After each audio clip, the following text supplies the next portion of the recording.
As the sun dipped below the horizon, casting a golden glow over the dense jungle, Emily and Ryan found themselves lost in the heart of the wilderness.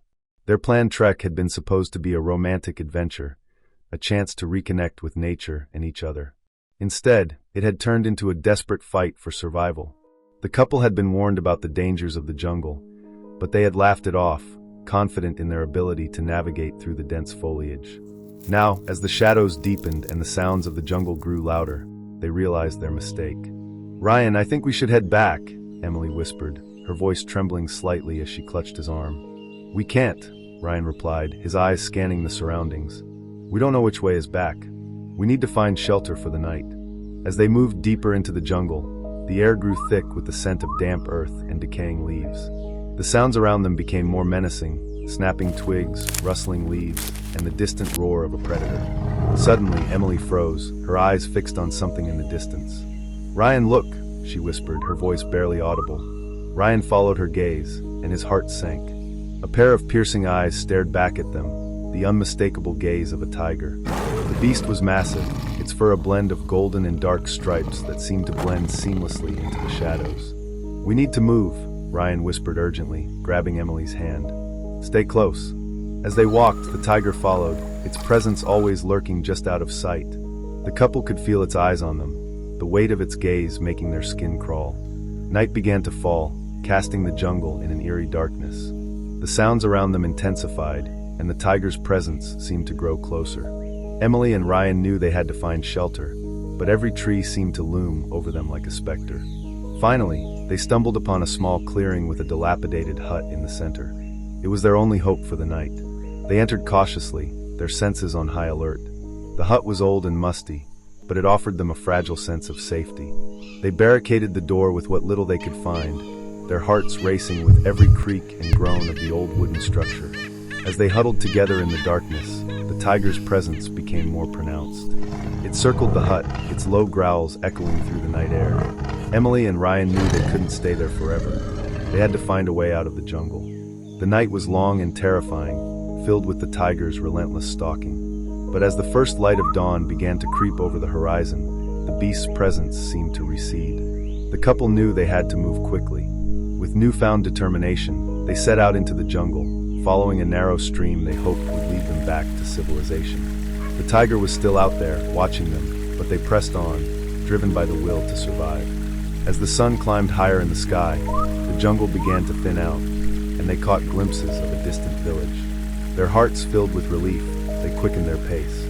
Finally, they emerged from the jungle, exhausted but alive. The villagers, alerted by their frantic calls for help, rushed to their aid. As they looked back at the dense foliage, they knew they had narrowly escaped the jungle's deadly embrace.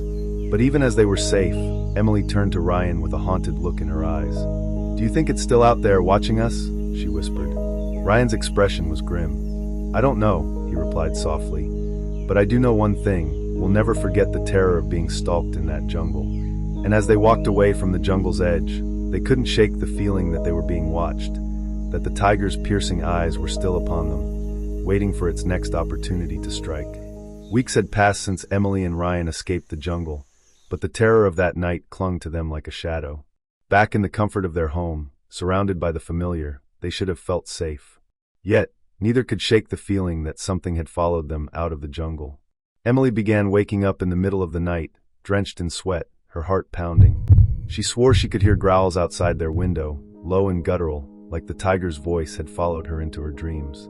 Ryan tried to reassure her, brushing it off as lingering trauma from their ordeal. But he wasn't immune either. He often found himself staring out into the darkness beyond their backyard, convinced he saw movement in the shadows. One evening, as they sat together trying to distract themselves with a movie, a loud thud echoed from outside. They froze. Ryan grabbed a flashlight and cautiously stepped onto the porch while Emily stayed behind, clutching her phone with trembling hands. "Ryan," she called out after a few moments of silence. "I don't see anything," he replied, his voice shaky. But as he turned back toward the house, his flashlight caught something, a set of claw marks gouged deep into the wooden railing of their porch. His breath caught in his throat. When he showed Emily, her face went pale. "It's here," she whispered. "It followed us." Ryan tried to convince himself it was just an animal, maybe a bear or a large dog, but deep down he knew better.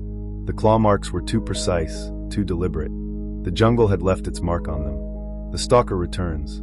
As days turned into nights, strange occurrences began to plague their lives. They'd hear rustling in their backyard when no wind was blowing. Their trash cans were overturned and shredded as if by powerful claws. Once, Emily swore she saw glowing eyes staring at her from the edge of the woods behind their house.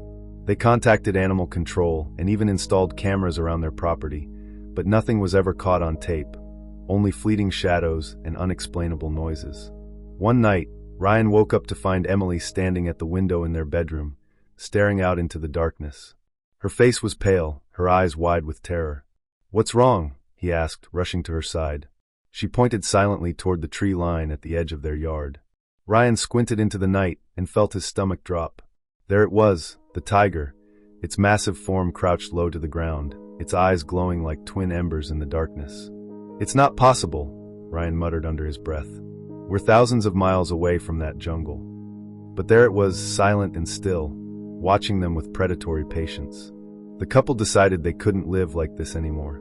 They packed their bags and planned to leave town for good, hoping distance would sever whatever connection tied them to this nightmare.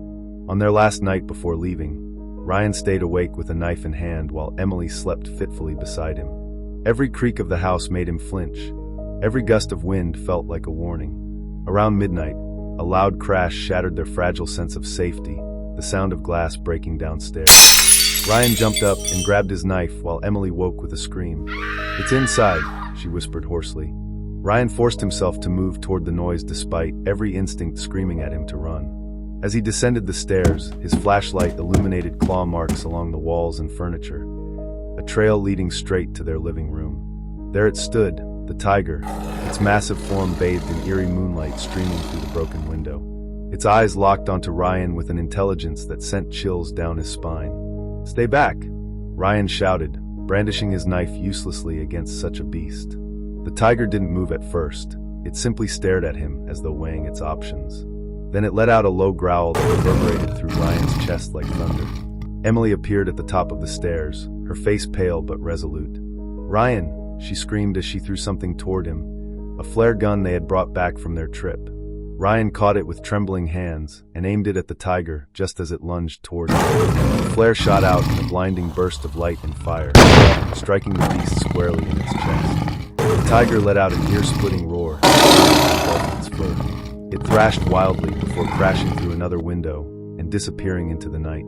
The authorities arrived hours later after Emily called them in hysterics. They found claw marks and broken glass, but no sign of the tiger, no blood trail or tracks leading away from the house.